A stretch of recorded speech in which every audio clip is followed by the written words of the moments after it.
Hey, what's going on? My name is Ryan Leak. I'm an author and speaker from Dallas, Texas. And the verse of the day is James chapter 1, verse 27. It says this: religion that God our Father accepts as pure and faultless is this: to look after orphans and widows in their distress, to keep oneself from being polluted by the world. I want us to consider the first of two things that God our Father accepts as pure and faultless, and that's looking after orphans and widows.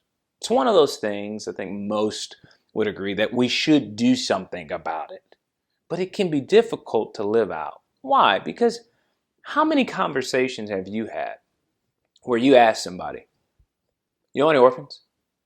You know any widows? It's hard to meet a need that isn't directly in front of us all the time, right?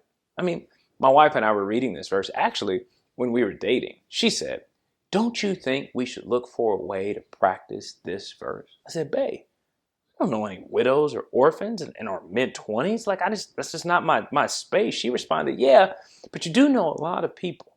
I'm sure you could make some phone calls and find something or someone." I said, "Okay." So I called the administrative assistant of our senior pastor at the time, and I said, "Hey, how you doing? Look, so my girlfriend and I were reading about looking out for widows and orphans, and we just don't know where to start.